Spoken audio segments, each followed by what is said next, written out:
Ahora veamos los gastos no sustentados.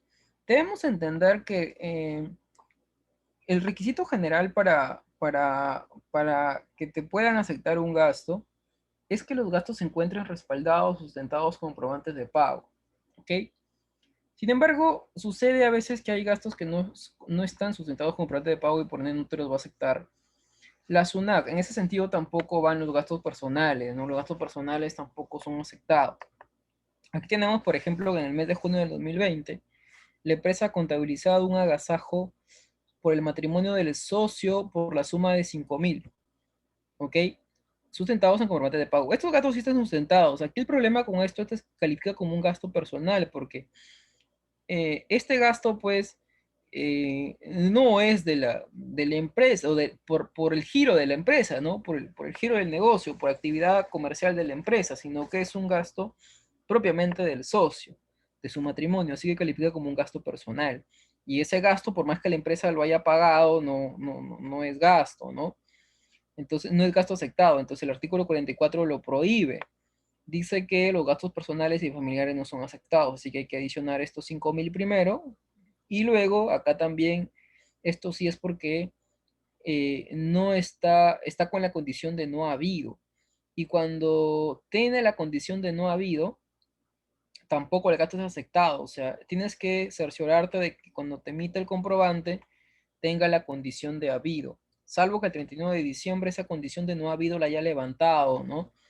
Tal como lo expresa el inciso J del 44 de la ley del impuesto de la renta, que dice que no será deducible el gasto sustentado en comprobantes de pago emitidos por contribuyentes que a la fecha de emisión del comprobante tengan la condición de no habido, salvo que el 31 de diciembre esto se haya levantado, pero como este señor sigue como no ha habido, entonces este gasto tampoco va a ser aceptado. Entonces, ¿cuánto sería el gasto a reparar? El gasto personal de 5.000 y el gasto sustentado en comprobante de pago como no ha habido, de un contribuyente que está como no ha habido, ¿no? Entonces todo esto suma 6.000 y nunca lo va a aceptar la SUNAT, es una división, una diferencia permanente.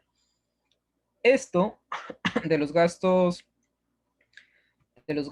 tanto personales como los no habidos, o sus comprobantes de pago, ¿no?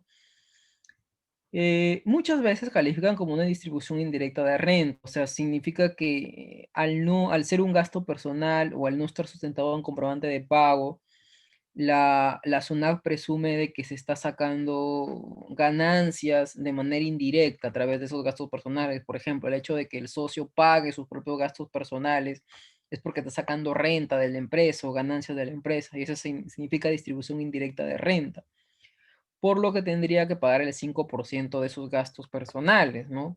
Tiene que tributar a la SUNAT, porque es una distribución indirecta de dividendos o de utilidades. Entonces, en ese sentido, por ejemplo, tenemos ejemplos de distribución indirecta de renta, aquellos gastos susceptibles de haber beneficiado a los accionistas, ¿no? Como el caso de gastos personales, pues, ¿no? Los gastos que son ajenos al negocio, ¿no? Que son asumidos por la empresa. Asimismo, tenemos, por ejemplo, los gastos sustentados con comprobantes de pago falsos, ¿no? En ese caso también podría calificar como una distribución indirecta de renta, o los gastos sustentados por comprobantes no fidedignos, ¿no? ¿Qué significa eso? Que no tengan información distinta al original y que el nombre de la razón social o del comprador esté diferente, ¿no?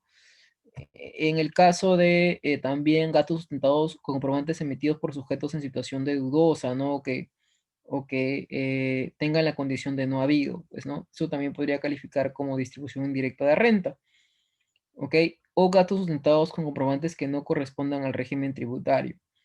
Eso también hay que ver, ¿no? Si un contribuyente te emite un comprobante que no le corresponde emitir en su régimen, entonces no calificaría como una distribución indirecta de renta, al menos que se pruebe todo lo contrario, ¿no? Y hay otros gastos que, bueno, no son susceptibles de control tributario, que también califican como distribución indirecta de renta, que tendría que ver la SUNAT, ¿no? Muy bien, así que hay que tener cuidado con este tipo de gastos, hay que tratar de evitarlos para que no califiquen como una distribución de renta o no tengas que pagar el 5% sobre estos gastos que no te lo va a aceptar la SUNAT nunca. Bien.